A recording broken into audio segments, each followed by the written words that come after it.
it's Nagisa again. So, I know I kind of took a really big hiatus off of recording, and, well, that was partly because I was seriously burned out from the semester, but I'm back at it. Spring semester started, and I really want to make it a good semester.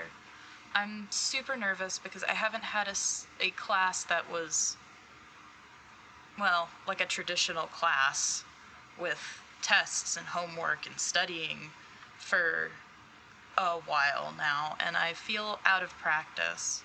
I know that I'm calmer as a person than I was in undergrad, but I also can't help but being like, I remember the stress and the fear and the constant grind that undergrad was, and I guess part of me is really just afraid of it. I survived, and I've always been proud of that, but that's not really a reason to be excited for academia, you know? And I kind of was looking up Hail Mary resources that might teach me some magic method of studying to make it less me taking a brickbat to knowledge and trying to learn it, and more strategic. And I kind of found this book. I don't know, I'll put it somewhere. But honestly, it said a whole lot of things that I was kind of already figuring out at the end of undergrad. So would have been great to stumble on it years ago when I didn't have the agency to look up and say, hey, maybe I don't know how to study, maybe someone does, and Google it. But who knows? I'm about halfway through with the book, and it's honestly, it's really reassuring to have learned people with lots of experience, with lots of people say, yeah, this is the way to do it. But the book doesn't really discuss it doesn't say, this is the way to do it. This is it. Pray to the gods of academia and prostrate yourself, and no, it literally just says, be healthy, have boundaries, and try and be diligent. And that's great. Nobody teaches you how to, organize yourself, and in undergrad, you kind of have to feel that for yourself, because my level of organization is not my classmates' level of organization, is not my parents' level of organization. It's different. If I meticulously plan out everything that I have to do, every moment of the day, every step, I will have a freak out. I will just break down. I will sit there and stare at it. And what was helpful, a bullet list of tasks, becomes my enemy, and I am, sword in hand trying to fend off this dragon. But that's me. Some people need a 300-point bullet list and actually feel neither daunted nor overwhelmed by it. They would feel gratified by it. And so, the unspoken thing that really should be spoken about undergrad is you really, really need to start experimenting with the way you study and the way you take notes, the way you keep yourself organized, and when one thing doesn't work, throw it out the window. Do something else. And I started bullet journaling. And yeah, I of course got caught up in the pretty pseudo scrapbooking bullet journaling because it was fun, and I am a crafty kind of person. Not that kind of crafty, maybe just a little. But the tool works for me. Having it all on paper means I actually care about it, and I'm not going to grow tired of it in 6 weeks when I stumble on the next newfangled app. I go through organization apps like water. And that's just who I am. I get tired of it, and it's not like oh, I'm so frustrated with this thing kind of tired of it. It's just this one's not exciting anymore. Show me something else.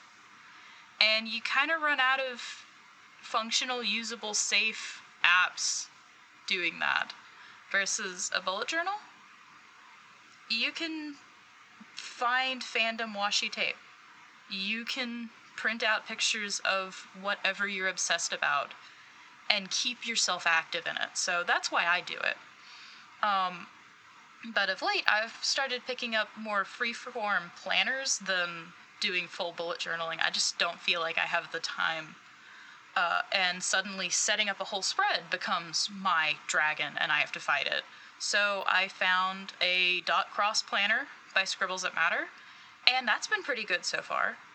But, like, all of it comes down to, I guess I'm afraid of the commitment of getting back into the swing of studying.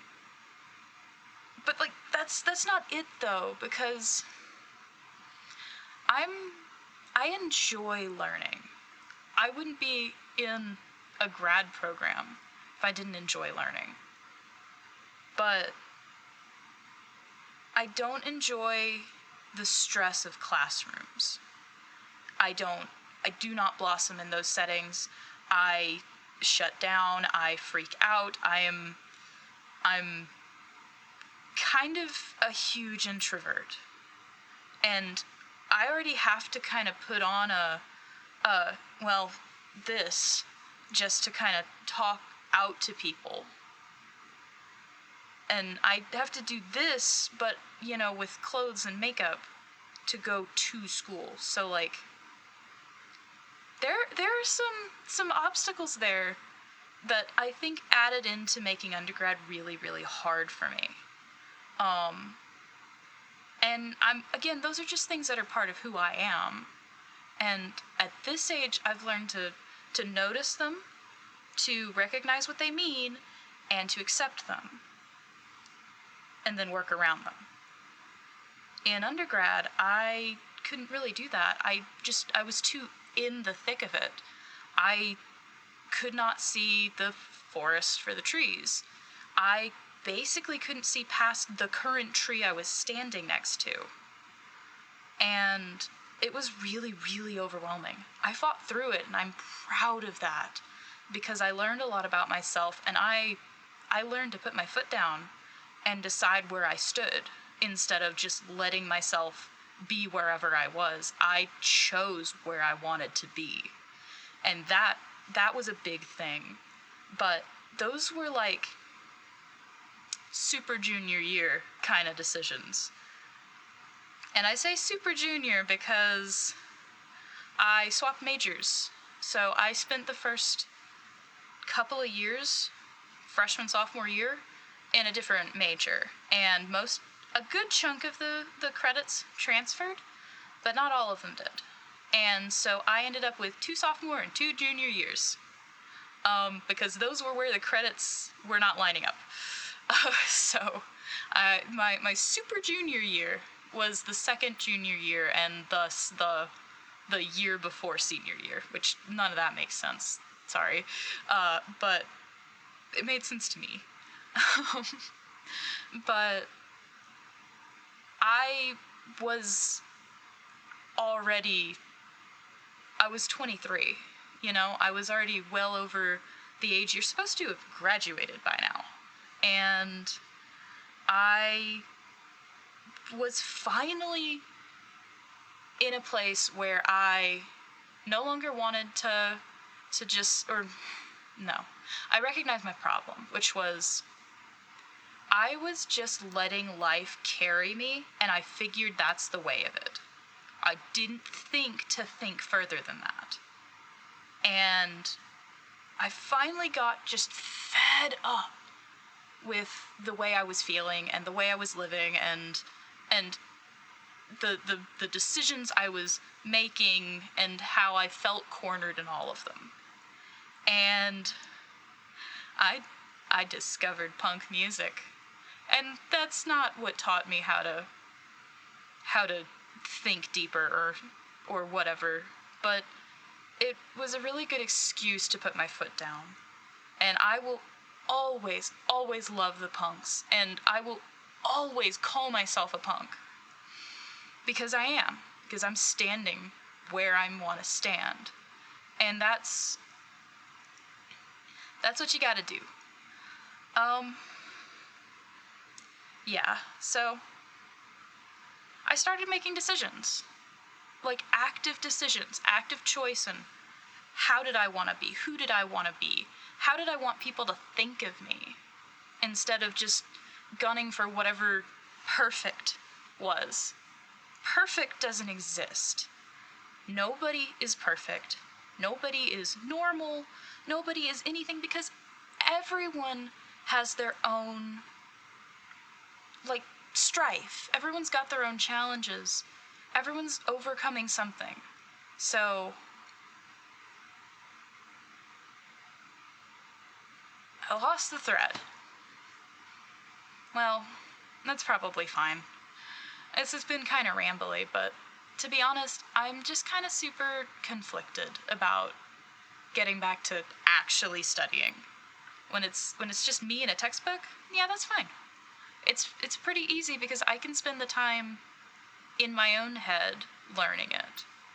And that's really where it needs to be in the first place. But I guess I'm just kind of grateful that I'm still remote right now, because it really takes a lot of work for me to be in a classroom just to exist. And to then have to try and learn on top of that is really, really an uphill battle. And I will spend those 45 minutes a day in a class, and then I will spend another 3 hours in the library quietly teaching myself what didn't make sense. And that's what I eventually settled on doing in that super junior year, was just do it. Just do it yourself. Just buy whatever books make it make sense.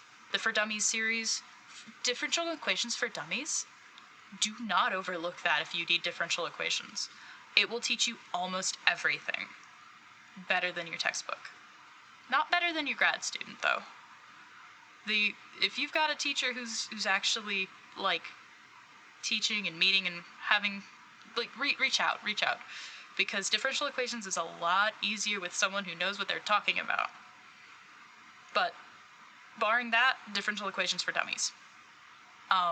But yeah, tangent aside, I guess I'm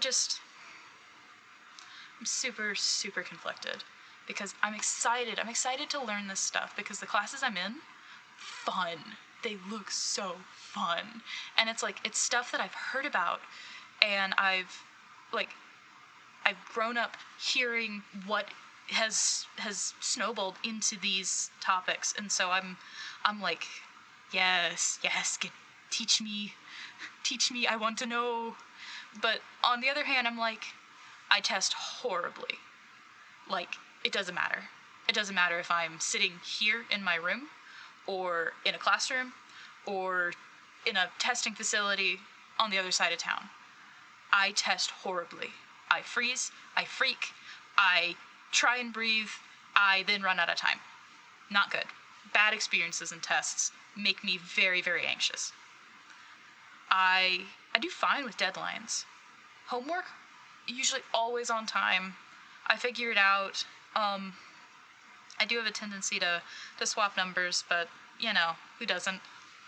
And, like, at this point, I know what it takes to sit and do the reading and the studying and stuff, but, like, making sure that I get everything out of lecture, and I cross that with my own studying of the PowerPoints, and I cross that with my studying of the textbook, and I figure out where, you know, my knowledge base is.